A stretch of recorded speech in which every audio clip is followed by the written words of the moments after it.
Buenas noches con todos. Mi nombre es Sebastián Pastor. Soy cirujano general. Me gradué de médico general en la Universidad Nacional de Chimborazo, especialista en cirugía general en la Universidad Central del Ecuador. También realicé una maestría en docencia universitaria en la Escuela Superior Politécnica del Ejército, en la ESPE. Y al momento, este, em, soy médico tratante del Hospital de IES de Riobamba y docente de la Cátedra de Cirugía General Práctica en la Universidad Nacional de Chimborazo. El día de hoy les voy a hablar sobre un tema muy importante, bastante común, que es el abdomen agudo inflamatorio.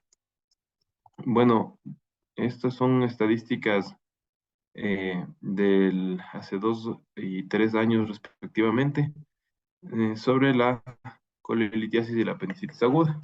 Como pueden ver, están entre las primeras causas de morbilidad dentro de nuestro país, según lo reportado por el Instituto Nacional de Estadísticas y Censos. A nivel local no existen muchos trabajos publicados en forma de papers, más bien lo que hay es tesis de algunas universidades.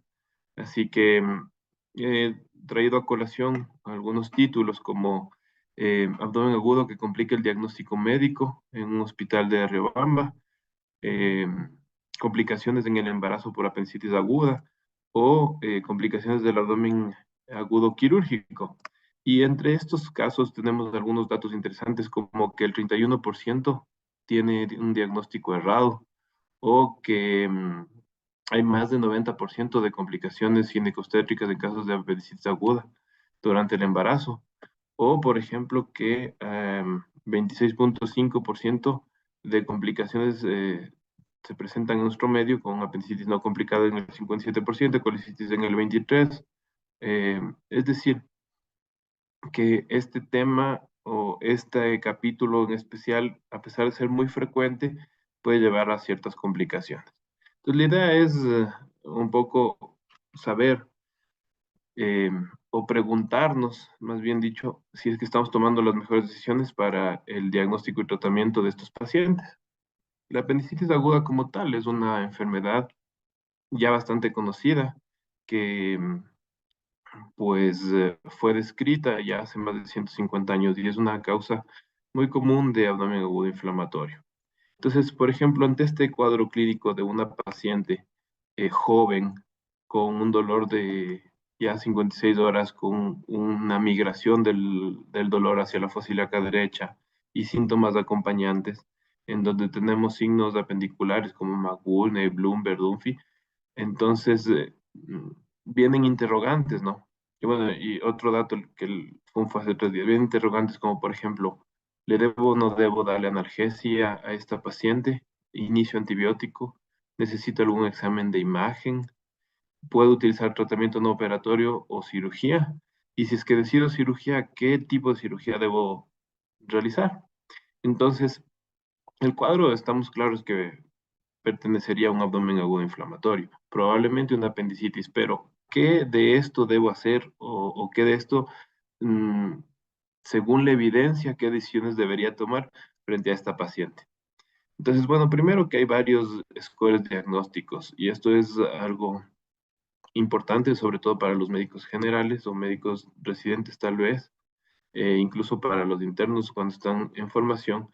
Entonces, ¿cuál de estos diferentes scores tiene mayor utilidad?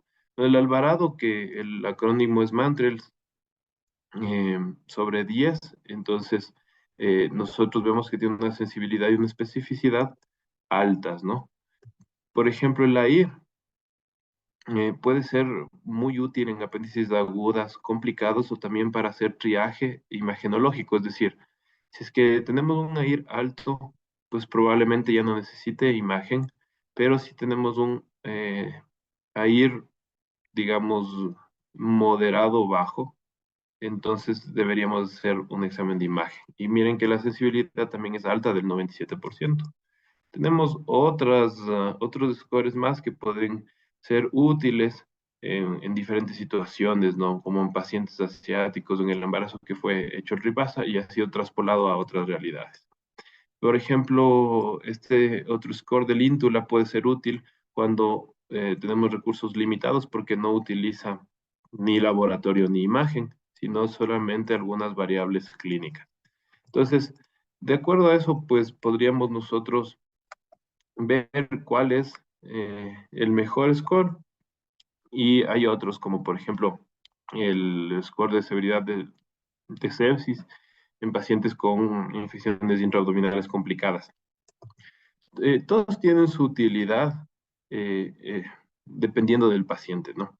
Entonces ahora, el diagnóstico de apendicitis basado en un score clínico, ¿en realidad es un mito o es algo tangible? Bueno, el Alvarado y el Ayer no son lo suficiente sensibles como para excluir la apendicitis.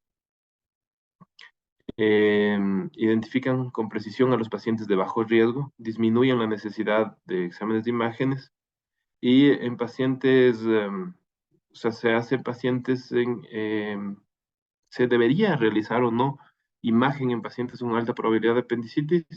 Si la prevalencia es mayor del 90% y además teniendo en cuenta que la imagen negativa no descarta apendicitis, pues probablemente con una sospecha altamente probable de apendicitis podríamos obviar la parte de imagen, ¿no? Bueno, ahora sí, si es que decido hacer la imagen, ¿qué es lo que debo hacer? O sea, mando a hacer una tomografía, mando a hacer un eco, o una resonancia. Bueno, primera línea es el eco. Tiene muchas cosas buenas, sin embargo, también hay que tener en cuenta que depende del operador y no siempre se puede ver el apéndice cuando está en posiciones de, de difícil visibilidad. Por ejemplo, está atrás del ciego, es una retrocecal o se ha generado ya un hilio local, eso podría disminuir eh, el resultado de realizar un eco, ¿no? Por ejemplo, pacientes obesos, una, una tomografía computarizada va a ser mejor, tiene mayor sensibilidad, mayor sensibilidad, igual en adultos mayores que tienen cuadros atípicos, podría ser útil una tomografía computarizada. Este sería el gol estándar, ¿no? Pero no siempre está disponible, por eso es que de primera línea está el eco. Y bueno, ¿a quién hacerles la resonancia magnética? A pacientes pediátricos o ginecológicos. Entonces, a pesar de que eso dicen muchas de las guías clínicas, también hay estudios sobre si eh, tenemos una paciente, por ejemplo, embarazada, se debería o no se debería hacer la TAC. Entonces, el nivel de exposición típico en una TAC es de 2.5 RAS. Una TAC completa mm, tiene menor de 5, es menor de 5 RAS. Entonces, si solo hacemos de abdomen es de 0.3 RAS. Entonces, en realidad, la tomografía es un examen seguro durante el embarazo. El riesgo de malformaciones, muertes del trazo del crecimiento, en realidad es bajo. Así que si tenemos una paciente en quien necesitamos hacer una tomografía, deberíamos sopesar el riesgo-beneficio y como ustedes ven, al ser un examen seguro, podríamos solicitarla de ser necesario. Bueno, em, ante la duda, antes era digamos, una de las máximas de la cirugía, ante la duda, abra y vea, ¿no? O sea, se prefería operar y ver si es que había duda. Ahora decimos, o bueno, antes probablemente realice una tomografía. O sea, digamos que una etapa media, ¿no? Antes era cirugía, abra y vea. Luego, tal vez ante la duda, realice una tomografía y probablemente ahora sea observe mediante una laparoscopía y vea qué tratamiento será el más adecuado, ¿ya? Entonces han ido cambiando los conceptos. Probablemente ahora si yo tengo dudas clínicas y no tengo a la mano una tomografía, prefiero hacerle una laparoscopía diagnóstica, me saco de la duda y de una vez resuelvo el problema haciendo una cirugía. Bueno, analgésicos antes de la consulta de cirugía. Esto es importante sobre todo en las emergencias de las casas de salud, que muchas veces se tiene el concepto errado y antiguo de que si no le ha visto el cirujano no debemos darle analgésicos al paciente.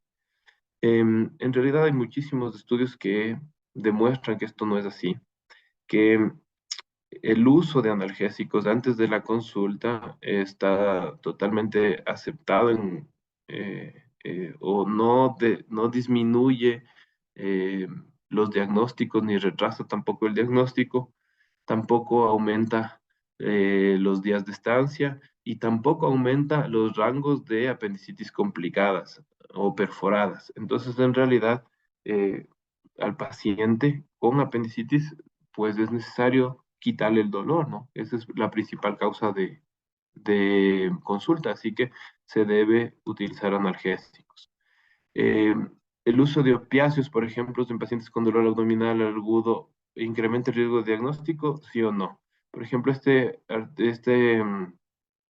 esta revisión sistemática habla de 129 artículos, de los cuales fueron analizados 6 después del proceso de descarte y se estudiaron 13 series. Y aquí, durante la evaluación inicial de pacientes con dolor abdominal agudo, se da opiáceos en la fase diagnóstica y al darlos no se incrementa el error diagnóstico, el paciente tiene menos dolor y el proceso conduce a la toma de decisiones.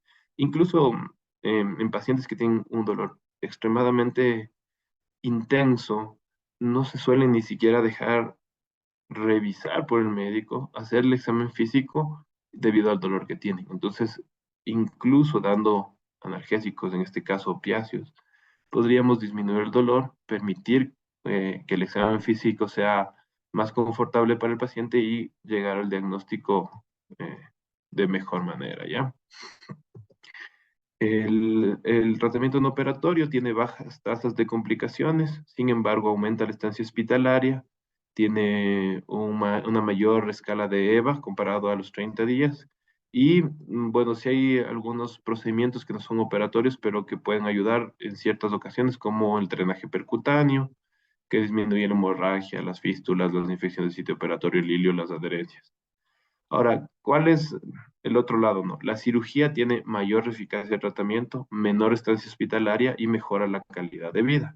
Entonces, con el tratamiento no operatorio puede haber una recurrencia al año eh, em, de 39,3%. El 11% puede ser un neoapendicular en apendicectomías de intervalo por abdomen agudo complicado o por apendicitis aguda complicada. Y la resistencia antimicrobiana al utilizar más antibióticos te puede aumentar. Entonces, por ejemplo, este es un caso de una paciente que tenía una apendicitis, aparentemente, pero resultó ser un tumor de apéndice, ¿no? Y se pudo resolver por la paroscopía realizando una micolectomía derecha. Bueno, la satisfacción del paciente no tiene diferencia entre el tratamiento no operatorio y el operatorio. Sin embargo, hay un alto porcentaje de cirujanos que rechazan el tratamiento no operatorio. Estamos hablando de casi el 50%. Sin embargo, de los que aceptan el tratamiento no operatorio, solo el 14% lo aplica y el 38,1% lo aplica solo en casos seleccionados. Entonces, todavía es algo que está en debate, que es controversial, pero sin embargo se realiza en algunas partes del mundo, ¿no? Ahora, hablando del antibiótico, eh, a todos los pacientes que entran a cirugía, en este caso les damos profilaxis antibiótica. Sin embargo, si es que es una apendicitis no complicada, eh, el antibiótico no debe prolongarse más de 24 horas postoperatorias. También hay estudios que hablan de 3 días de antibióticos versus 5 días con una reducción de complicaciones infecciosas. Es decir, que hay esquemas cortos de antibiótico terapia para apendicitis complicadas.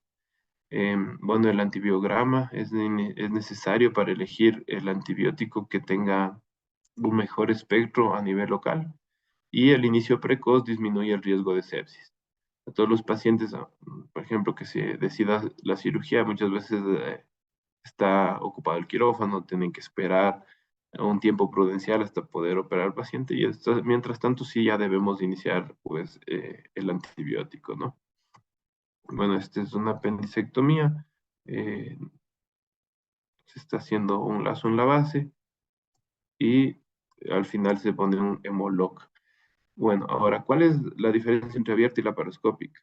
Igual de seguras en ambos casos. Sin embargo, las laparoscópicas nos dan heridas más pequeñas, con menor dolor, menor estancia hospitalaria, rápido reinicio de actividades normales. Las cicatrices tienen menos adherencia, menos riesgo de abdomen agudo obstructivo, menos riesgo de hernia incisional.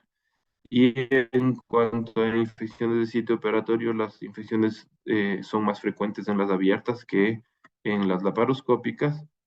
Y bueno, el tratamiento de, por ejemplo, de las abiertas pueden regresar hasta los 30 días, mientras que em, cuando tienen generalmente complicación, perdón, comorbilidades como diabetes o se ha hecho cirugía convencional.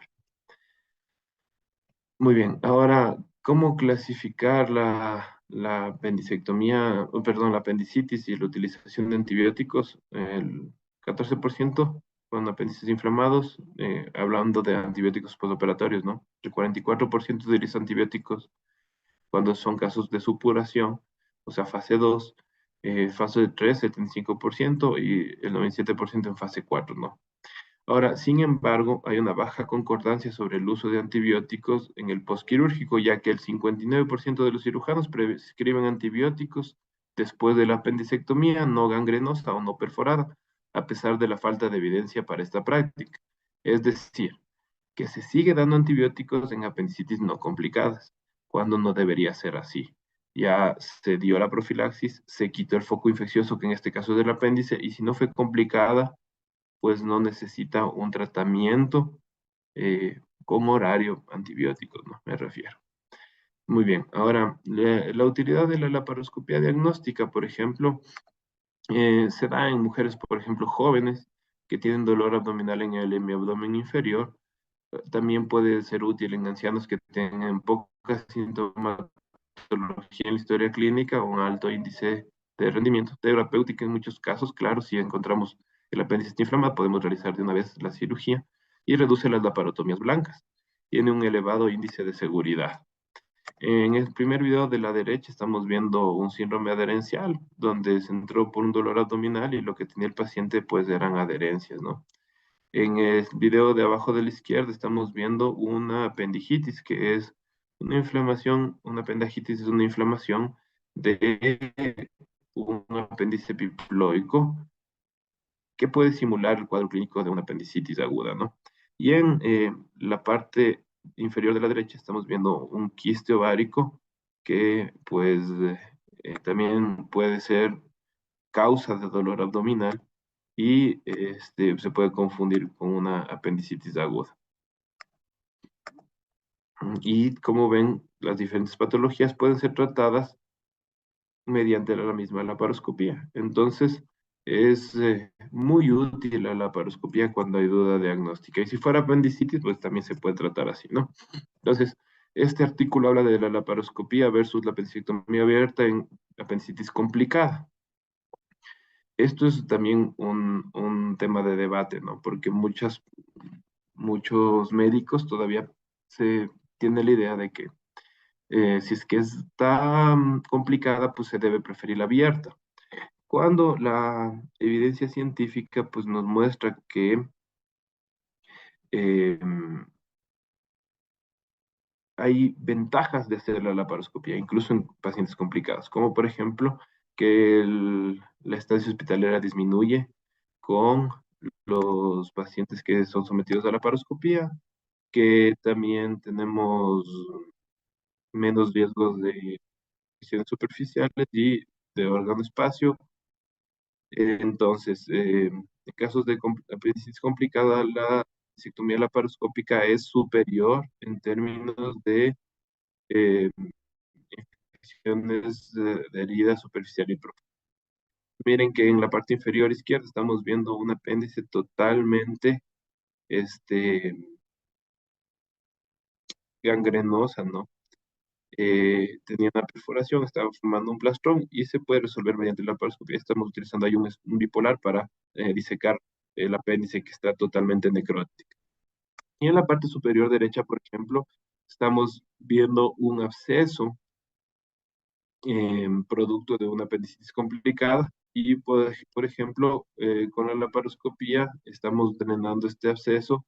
eh, claro, tiene cierta dificultad, se utiliza lentes de 30 grados o de 45 grados, pero se puede drenar tranquilamente eh, un absceso, en este caso mediante la laparoscopía, como pueden ver en pantalla. Muy bien.